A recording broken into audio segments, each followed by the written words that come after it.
The Hyperbolic tree browser is a focus plus context technique for browsing large hierarchies.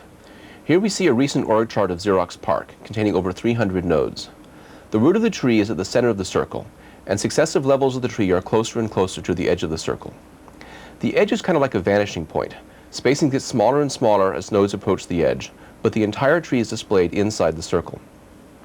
The structure of the tree is prominent, even when some nodes are too small to display text. For example, staff positions can be distinguished from line positions.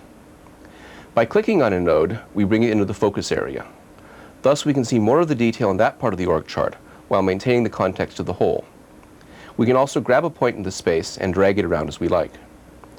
To achieve crisp dragging and to keep transitions under 1 second, rendering of the tree is degraded in a couple of ways. Notice that the arcs are turned into straight lines and less of the exponential fringe is painted. The Hyperbolic browser, like other focus plus context techniques, deals with the shortage of screen space by showing more about a few amidst a little about many. Here we use wafers to show the amount of space available for node information. Notice how nodes grow as they approach the center and shrink as they recede.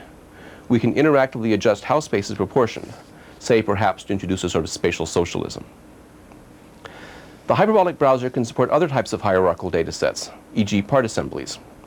For some applications, an alternative layout works better. Here we have the children of the node in focus fanning out to the right. As a new node is clicked on, the structure rotates as necessary to orient that node's children to the right. A particularly interesting application area of late is the World Wide Web. Here we see an overview of the Xerox web server with the Xerox homepage at the center and with linked pages displayed as children. By clicking near a node in this image map, a request is handled by a web server script which generates a new image with the new node centered. By clicking on a node, the web browser is directed to load the page represented. Of course, this constrains the user to the glacial interaction typical of the web. An alternate strategy is to use a sidecar helper app.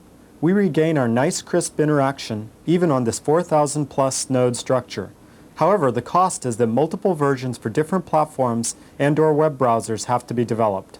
A third alternative is to use Java to give both local interaction and platform independence in one fell swoop. The Java implementation of the Hyperbolic browser can also be used to display arbitrary, hierarchical objects delivered through the web. For example, this is the PARC org chart again. This time we use thumbnail pictures on the nodes. This visualization continues the work on developing focus plus context techniques for various kinds of information structures.